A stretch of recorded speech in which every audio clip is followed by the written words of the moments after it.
kalau sering muhasabah kelihatan sekali. Kita ini berada di posisi apa, kemudian seperti apa.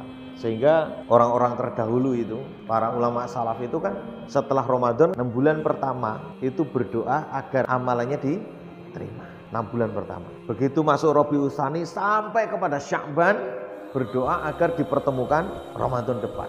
Jadi persiapannya memang sudah 6 bulan sebelumnya Ramadan itu. Ya kalau kemarin mungkin wallahu alam ya, kalau PC-nya yang saya setting tidak direvisi, kalau mau ikut itikaf berarti harus apa? Khatam dulu kan, minimal sekali sampai tanggal 20 kan gitu kan.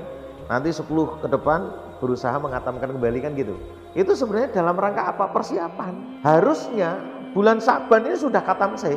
Minimal juga sekali, minimal. Berarti kalau sekali itu sehari 1 juz. Kalau diusahakan sehari 2 juz berarti lebih bagus. Dalam rangka apa? Untuk persiapan. Padahal para salaf itu mempersiapkannya 6 bulan sebelumnya. Luar biasa rahasianya, Masya Allah. Sehingga begitu masuk Ramadan sudah fight betul. Amalnya itu sudah fight. Sehingga nggak heran kalau kemudian mereka ini bisa melanjutkan dengan kebaikan-kebaikan dengan mulus. Kalau kita kan enggak. Kita itu nggak mau berhitung. Jenengan kalau jadi aktivis harusnya berhitung.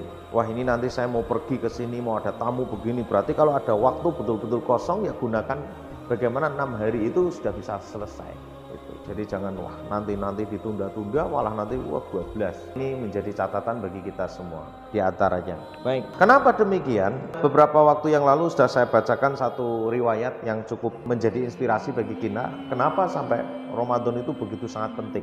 Saya bacakan lagi, ada satu riwayat dari Tolha bin Ubaidillah radhiyallahu an yang mengatakan ada 2 orang laki-laki dari kabilah Bali datang kepada Rasulullah SAW. Mereka berdua masuk Islam bersama. Jadi 2 orang ini ketemu Nabi masuk Islam bareng. Salah satu dari mereka ibadahnya sungguh-sungguh, satunya biasa-biasa saja. Yang sungguh-sungguh meninggal di medan jihad. Jenengan tahu di medan jihad punya keutamaan-keutamaan, tapi kita tidak sedang membahas keutamaan. Kita sedang membahas tentang masalah duluan masuk surga, bukan keutamaan. Kalau utamanya ya itu ya tentu orang yang mati syahid, tapi di sini yang duluan masuk surga. Orang yang rajin ibadahnya meninggal di medan jihad, yang satunya ibadahnya biasa-biasa saja, tapi setahun kemudian dia baru meninggal dan mendapati bulan Ramadan. Masya Allah. Kemudian Tolha ini bermimpi ketemu mereka di depan surga. Terus kemudian ada orang yang dari dalam surga memanggil. Yang dipanggil adalah orang yang ibadahnya biasa-biasa saja, yang meninggalnya setahun kemudian tapi mendapati Ramadan. Setelah dia masuk, baru yang dipanggil nomor 2 adalah orang yang mati syahid. Kemudian keluar lagi ketemu Tolha, kamu belum saatnya masuk, nanti dulu. Cerita ini dikabarkan kepada para sahabatnya, terdengarlah sampai kepada Nabi SAW. Rasulullah SAW bersabda, apa yang membuat kalian heran? Apa yang membuat kalian takjub dengan kejadian ini? Wahai Rasulullah, mengapa si fulan yang lebih rajin beribadahnya dan beliau meninggal di medan jihad, masuk surganya belakangan daripada si fulan yang ibadahnya biasa-biasa saja? Faqala Rasulullah SAW, alaisa qad makatha hadza ba'da sanah? Qalu bala.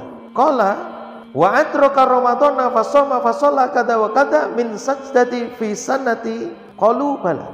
Rasulullah SAW, bukankah si fulan tersebut yang ibadahnya biasa-biasa saja hidup setahun lebih lama daripada si fulan yang pertama tadi, yang lebih rajin meninggal di medan jihad? Qalu bala.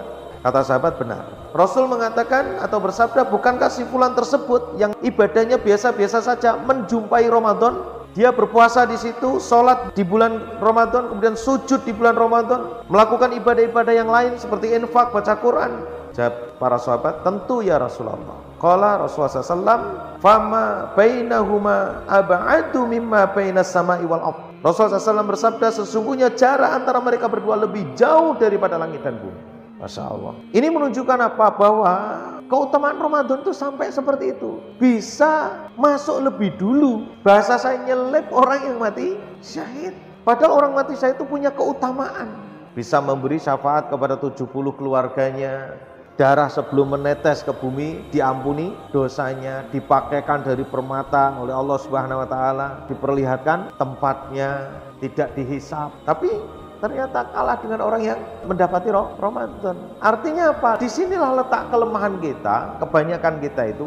Dengan kita bertemu Ramadan itu harusnya digunakan untuk sebaik-baiknya, untuk mencari hasanat-hasanat dan juga kebaikan-kebaikan itu, justru malah disia-siakan begitu saja. Masya Allah. Makanya sungguhnya kalau kita ketemu Ramadan itu adalah bagian daripada nikmat yang tidak semua orang diberi. Padahal ayatnya juga tahu kita ini. La in syakartum la azidannakum wa la in kafartum inna adzabi lasyadid. Jadi kalau kita dapat nikmat itu dari Allah Subhanahu wa taala. Kalau kita bersyukur ya, akan ditambahkan nikmat. Wujud syukurnya apa? Ya melakukan hasanat ini. Wujud syukur kita itu ketemu dengan Ramadan adalah bergembira bertemu dengan Ramadan, lalu kemudian mengisi dengan hasanat-hasanat, mengisi dengan amal soleh. Itu wujud syukurnya. Baru nanti kita akan dapat nikmat. Nikmatnya apa? Ujungnya ya ini. Ya ghufira lahu ma taqaddama min dzambi, ini nikmat. Belum lagi diutamakan nanti kalau kita meninggal mendapati Ramadan bisa lebih dulu masuk surganya. La haula wala quwwata illa billah. Wallahu a'lam bishawab. Kaitannya dengan ini Rasulullah SAW bersabda, innallaha azza wa jalla idza an'ama ala abdin nikmatin yuhibbu ayyura athara ni'mati alaihi. Sesungguhnya Allah itu apabila memberi nikmat, kalau nikmat kaitannya dengan Ramadan yang kita sudah ketemu dengannya, nikmat itu diberikan kepada seorang hamba, maka Allah sangat senang, Allah sangat suka, Allah sangat cinta. Apabila apa? Nikmat itu memiliki dampak, memiliki efek, membekas. Bekasnya apa? Ya al-hasanatu ba'dah. Melanjutkan kebaikan setelah kita menjalankan kebaikan. Luar biasa, Pak. Kaitannya luar biasa ternyata. Ya, sangat luar biasa. Maka hadis Rasulullah SAW yang barusan kita baca ini tentang Allah cinta terhadap orang yang ketika diberi nikmat itu berdampak. Ini menunjukkan atau memperkuat kepada kita atau untuk membuktikan bahwa sejauh mana kebaikan di bulan Ramadan ini nanti kita dilanjutkan pada bulan berikutnya. Masya Allah ya, luar biasa.